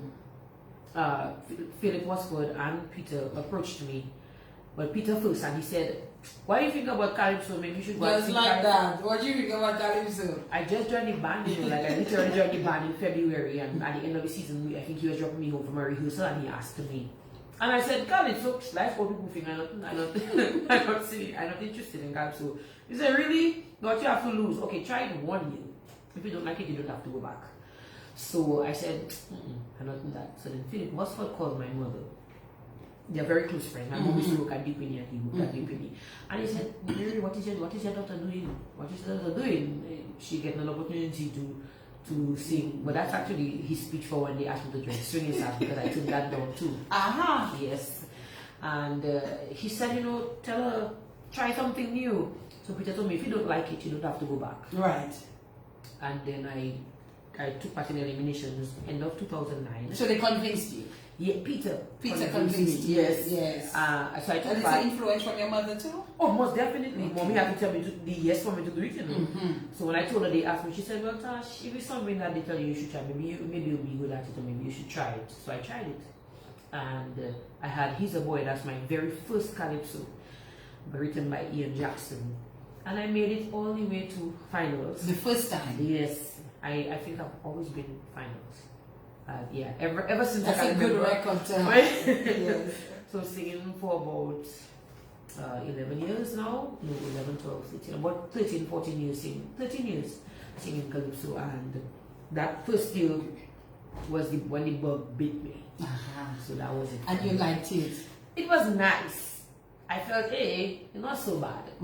So I said, okay, give me 3 years. I said, 3 years for what? And St. Peter and Mr. Oswald. I said, okay, 3 years I'm going to try to win. You said that? Yes. And they said, okay, well, if you don't win in 3 years, then I can stop. I said, okay, 3 years and I'll stop. That's it. And then year 2 came by with children and woman time. Yes. And although I felt, no, they would give it to me. Year 2? Yes. Your second year? Yes. You won? Yes. In 2011. So it didn't even take you 3 years? No, it took me 2. It took you 2 years. And I wanted to stop. You wanted to stop after you won? Yes. But then I was advised otherwise to defend my crown, stay home and reign, and then I got this scholarship from the government. So as soon as I defended, I was. I remember that. Yes. Yes. That was my worst year in Calypso. 2012.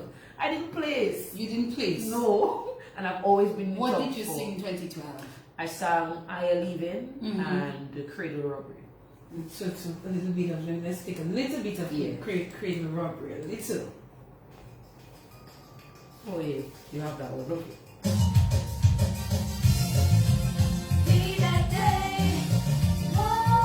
And my voice was so different then. My voice is different today. What? You sounding younger. I was 22, 23, 23. Nowadays, I see have a new type of rubber. Middle age, in a crisis you won't believe. A subtle style I see in this type of rubber. A harmless face, but with that right up his sleeve. In the day, they pace and look for their talent. If you look close, you will see the wandering eyes. In the night, it's when they set out to rob it. With a shell face, cap and trendy clothes for his guys. These men have jobs, a loving wife and a family. They have it all. You wouldn't think they'd want more, but they have to prove they still have it going at 16. So they prey on the young and insecure. That's Gina. Red around, Gina later, she wrote that one. and small, red robbery. The robbers old and born, red robbery. Gross impropriety, red robbery. So that is Tasha P. That is the year that you describe as your worst year. When I say my worst in terms of results, In terms of I results. had to defend them. That's the hardest thing to do for diners. That is correct. The hardest thing to Tasha. do is defend a crown. It's very hard. Oh. So So you won the year before, Yes. and then you came the next year and you didn't make top 4. nothing. Not a thing, nada. And You- that was hard. That was hard. It was hard. Affected you. Oh, most definitely. Yeah. It's like all the at the time when I won, there was obviously a negative connotation coming and flying around. Oh, little girl, where she come out, and how I promoting lesbianism. Oh gosh. Yeah, because during Carnival season, remember the Queen had to parade with the Monarch. So for the first time, it's no longer Calypso King; it was Calypso Monarch. So People said that. and guess what? The Queen and I one. She's one of my closest friends of all time. Who won that? Jacinta Fagan. Oh my goodness. She came back to me and she said, "I'm going to crown you tonight."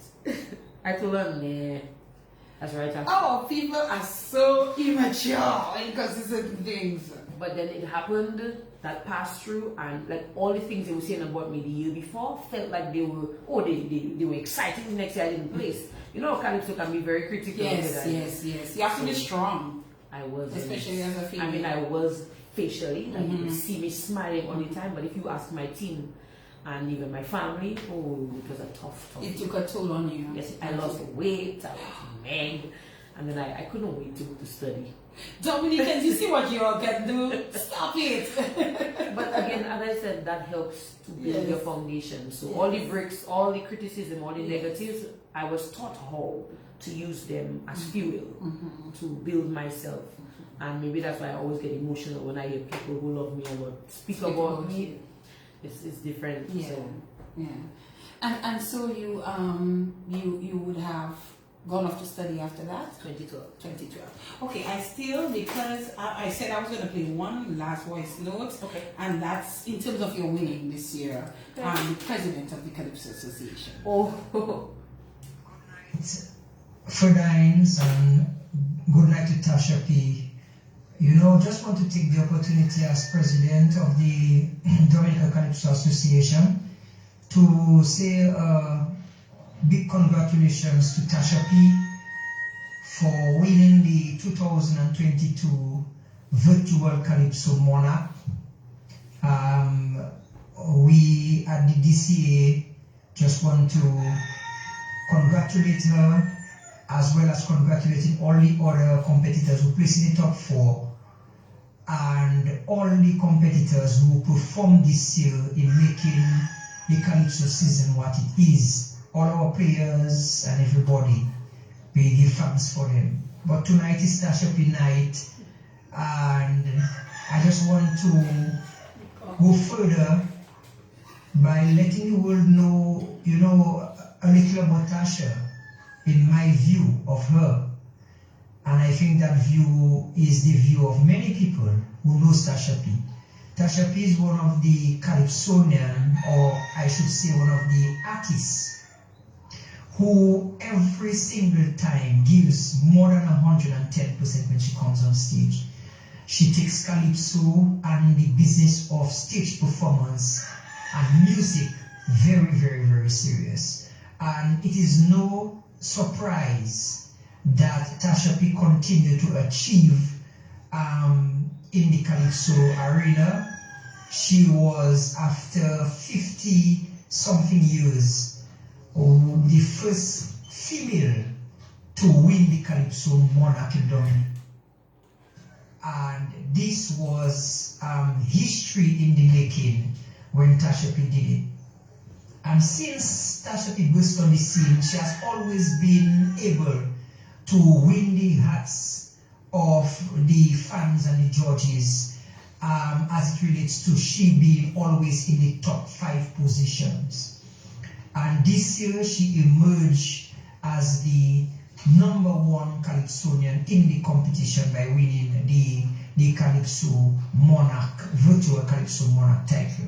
So we just want to congratulate her, and we want to encourage her to continue on that path, continue to always be humble, continue to always give the best that you can give, and continue to just work even with other Calypsonians, because Tasha P in the competition with us, but she being one of the better singers and one of the most versatile, that she do a lot of the background vocals for quite a bit of the Calypsonians as well, you know. And when you listen to her production, you will see that she gives the same 110% that I mentioned earlier on, because that's who she is. When it comes for the business of music and Calypso and performance, she only knows how to do it, and is to do it right. And we congratulate her and we wish her well on her endeavors. Thank you. All right, so the president there of the Dominica Calypso Association, Davidson Observer Victor, who is also a competitor. He's your cousin as well. Yes. And we definitely do thank him for that. So Tasha, you went off to study, but you didn't put the Calypso aside. You took part in a competition there, didn't you? Yes, I did. 3 Two. years. 3 Yes. of the 4 years, I took part in the University of the West Indies Calypso Monarch competition. So some of the students who came from the other islands, who were also Calypsonians in their own rights, in their own countries, and they decided to put on a show. So I competed against people from all over the Caribbean: Grenada, Barbados, Trinidad, St. Vincent, Antigua. I think there was somebody from Anguilla, and I think there's a Barbuda. Yeah, so there were different students or people studying at India at the time who sang Calypso in their countries and decided that we wanted to take part in the competition. So I took part. My first year, that's in 2012, well 2013, that's during the carnival season, we had this show at the University of the West Indies at St. Augustine campus. And it was kind of surprising, you know, I went there, not, well, as a rookie I consider myself to be at the time because I was still very young in the business, and people on campus actually found out about me through Google. So a lot of the friends that I ended up being very close to even today, they encouraged me to take part in this show, and I did. So I had my backup singers being the same current Butcher I told you, for instance, Pampers. He and I studied together at the same time and lived on the same dorm university residence. And he was one of my backup singers as well as my best friend, or one of my closest friends, one of my bestest friends in the world. That she's also Trinidadian. Her name is Janine. So they backed me up, and I sang the song "Let the Children Be Children," and I actually emerged winner all the times actually. Some people were just very shocked, I think, because at that time I was still trying to find my place at the University of the West Indies.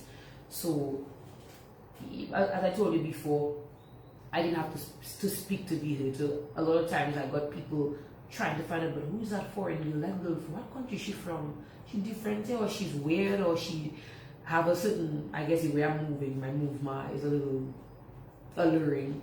So I got a lot of people gravitating towards me to find out who I was, and then I started getting fans even on campus and supporters and people Googling me, as I said. So they found out so many different things about me through Google. I didn't know at that time Google was that thorough in terms of knowing where you are. But when it comes to social media, Google is everything. So I got a lot of encouragement, and people were very astonished to see this little person from this small island with this big voice. It was a beautiful experience, as a matter of fact. And something we didn't speak about before, you were also part of Esclave. Yes. Woo! Yes. Family roots, yes. Esclave in 2006, in 2007.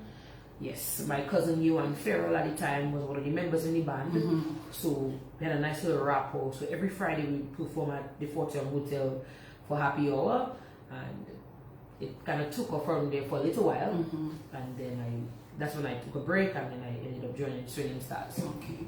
We still have a couple of things to talk about. Sure. Tell me about the Hall of Fame and that experience and what that meant to you.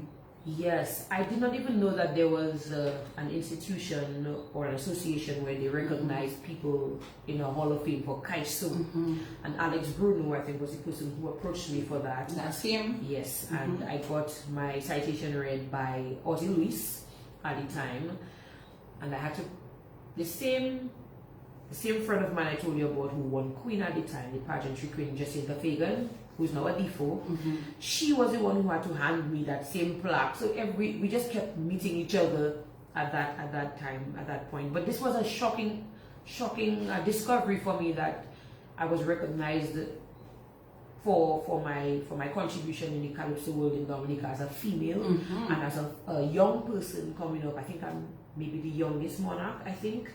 So I got one recognition award, as well as the Hall of Fame. I was entered into the Hall of Fame, so it was a statue. Yeah, I felt like exactly how your position is. So I felt, that's a nice recognition. Yes. My mom was my whole family and everybody who supported me at that time were very, very happy, very pleased. And then you have to tell me now about the experience with Marshall Montana. Well, that experience, I have to give it to Hurricane Maria, because it was as a result of Hurricane Maria, I went to my best friend's brother's funeral. He passed away during that time, and may so rest in peace. I went up to support her and give her some solid shoulders to rest on. And during that time, I think there was a journalist who wanted to interview some of the Dominicans who came over to Trinidad for safekeeping in the meantime as Dominica was being rebuilt. And the journalist, she interviewed about 6 of us or maybe more, and she just found that she was so attached to my interview. She was crying during the interview and just me giving my story about my experience in Marino, seeing Dominica and stuff. And she made a suggestion that they're having this concert in Dominica's honor to raise funds and to get some food and some stuff to send to Dominica. And she said, you know what? Cassie's supposed to be performing and he's my friend, and I think it will be a good collaboration for a Dominican artist here in Trinidad to, you know, represent Dominica on stage. So that was, I got really excited. I'm going to get to meet Cass. And then, you know, to the latter, she called me back and she said, you know what are you doing right now? And that was maybe 2 days before I left. I was supposed to leave Trinidad. I told her what I'm getting my hair braided, because my best friend's cousin could braid hair and I loved what she was doing with hers. So I said, how to braid my hair, please? And then she said, okay, young lady, you need to get your butt to South Queen's Park? No. So I said, but I'm only halfway doing my hair. She said, Miss Peltier, get to Queen's Park Mall. No, I'm not. Savannah. So I had to call my best friend's dad. He drove me there. It was about 9 o'clock. It took us about an hour. So I got there at 10. On arriving there, she said, okay, so you will be singing with Marshall one time. I said, excuse me? To me, you said it was Cass. She said, no, Miss Peltier, Marshall really loved your interview. He watched all the interviews, but he found that he really loved mine, and he wants you to do something with him. Oh. And little did I know he knew about something that happened a few years before at UE, where I helped to write a verse for one of the songs that he sang with Destra. And he mentioned that, so he said, you know what, this girl is a good person to call on stage. So then, not too long after, he arrived at Queen's Park straight from the airport to come to do the rehearsal because the show was the next day. And he called me on stage, and you know when you frighten somebody, call your name, because he called my name on the system. So I ran up to the stage, and then we had a nice little conversation. He started crying for Dominica and speaking of how he felt so touched. Because Dominica always gives him so much love. Oh, and he loves Dominica. Yes. You said Dominica is his second home in the Caribbean. And we practiced for 20-25 minutes, and then he mentioned to the band the same story about me writing the verse, and that we're going to do a little piece of the song. So the night came, he sponsored my outfit, he said we want to look your best, and we really want you to come on stage with us to give that nice presentation. What we practice is not what happened on the night, because the police was trying to shut down the show because it was time to stop. Okay. You know, some artists will overtime. But Marshall said, sorry, I really have to do this. I hope I don't get punished for it or in trouble. And then he called me on stage, and we only did that little piece of that song that I helped to contribute towards. And it was such, let me tell you, you know when you step into a different country and you have your flag and everybody knows what country you're from, that's that love I felt.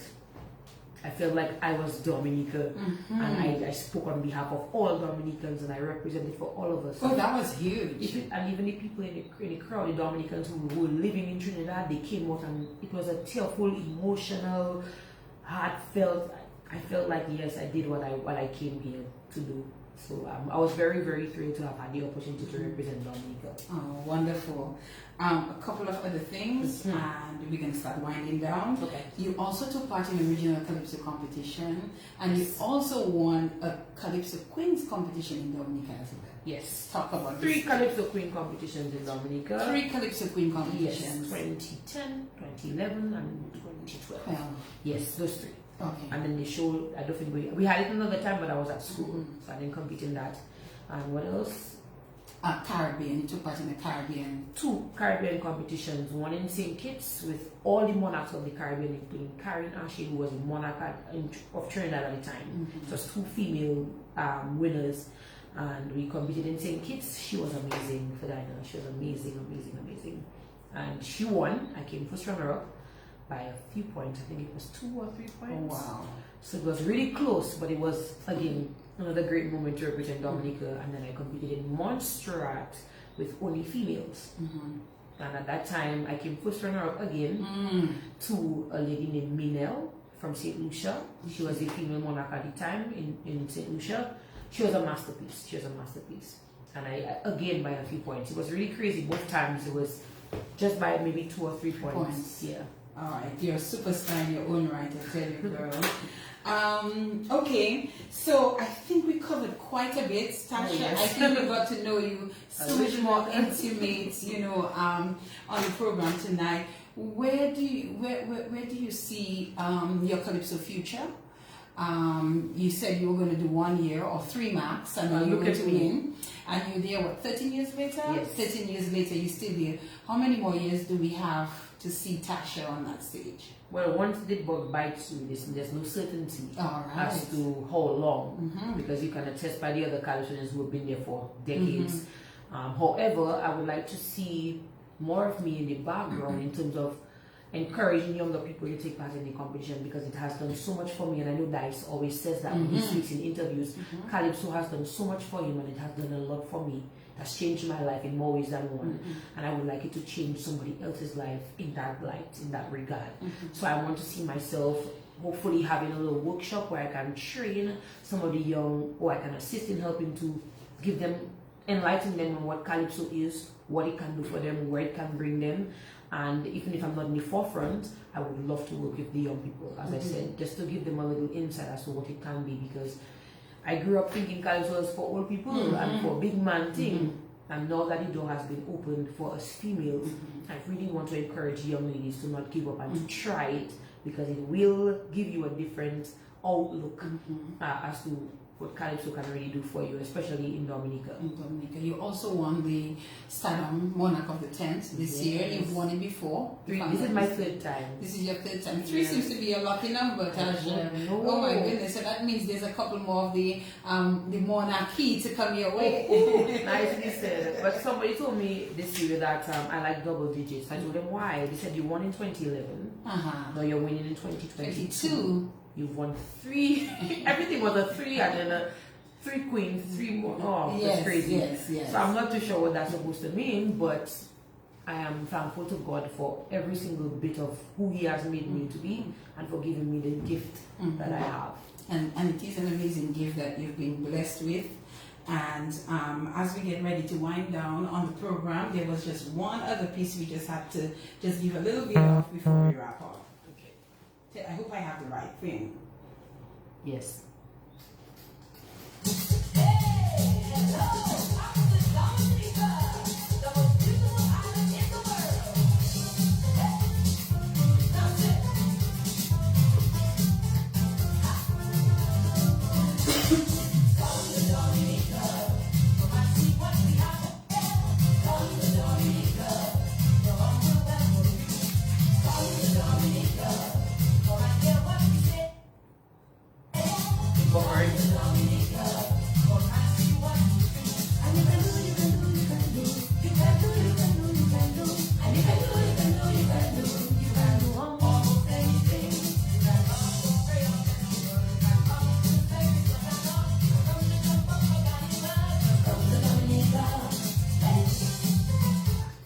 That's a beautiful one called Come to Dominica, and that was a collaboration with Barbara Bully. And Choirs in music. Yes. No, his sister. His sister. Yes. Barbara Bully. Yes. His sister. All right, and that is somewhat of a theme song for Coming to Dominica. Yes, it is. Yes, it is. Tasha, my darling, we have to wrap things up. Yes. I'm going to give you the opportunity. If there's anything we forgot that you would like to mention, please use the opportunity to do that now, and then some final comments as we wrap up. Well, I'm not too sure what we forgot, because I mean, everybody has a very diverse and long story about their lives and so on. But I just want to say thank you to every single person who has ever encouraged me in whatever way, shape or form, who's ever seen what my potential is, and who have continued to motivate me and support me on my journey. Everybody looking live on Facebook and listening to Q95 right now on In the Spotlight with Diana Frampton. I just want to say from the bottom of my heart, thank you for all the love and the hearts and the appreciation, and as I say, the following. It means the world, because without you guys there will be no Tasha P.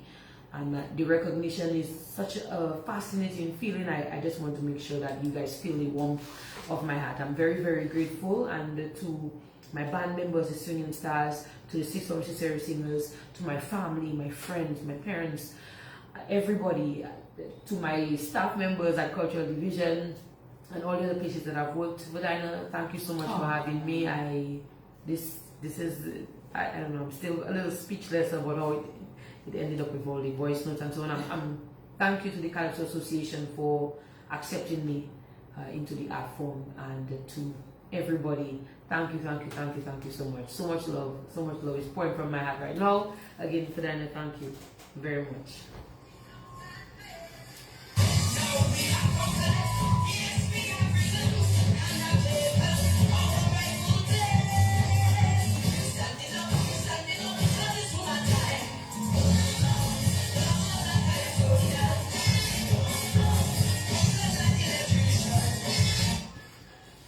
Look at how you look so hot. I'm not sure which one among some. There's some of them without the actual names. Yeah. So I suspect one of them is Woman Time, but I wasn't really too sure. And I just want to say thanks to DJ Slim for ensuring that I had all the calypsos there, and to Showing for making sure that we were all set up tonight. But look how you look so hot. Yes, it's the my chaperone. She was the person who has influenced my dressing and my style. That was an outfit she saw by Rihanna, I think. All right. And my mom made it. All right, your mom made it. Yes. You have your boots and everything in place. Tasha Peltier, I really wanted us to end on a nice warm, our program has been warm all night through, and I really want to thank you for being such a fantastic guest on the program tonight.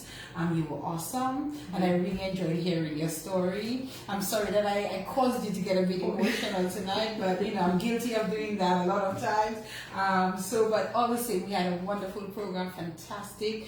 Young lady, I can only wish you well. I want you to keep that personality that you have, that warm personality, that caring personality that you have. Because, when I wasn't feeling too well again last week, you said, take care of you first. It's okay. And that kind of thing. And it really meant a lot, it really meant a lot. But nothing happens before it's time. We were supposed to do this tonight. And so we're here tonight to do this. So thank you, Tasha, and thank you to the viewers, and thank you to the listeners. We have dinner for you from Old Stone.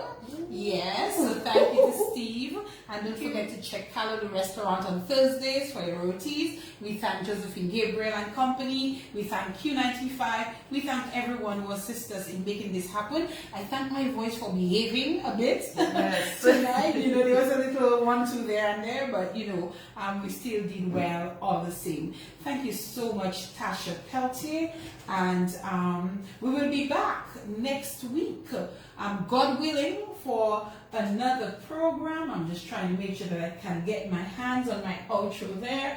So we will be back next week Monday for another program. So we do have next week Monday's guest already lined up, and the Monday after that already lined up, and I think the Monday after that might be Easter Monday, so we may not have a program. We may just do a really nice repeat for you on that day, since we don't do I need my holiday too, when we do get the holidays. I'm just looking for my folder here. So thank you again, everyone. Don't forget, make a contribution to the program. Spotlighters is our cash app, so you can do that if you like what we do and you want to encourage us and to be able to do what we do here on a Monday night, once God gives us the ability to be able to do that. So thank you again, everyone. We got our outro, and here it is.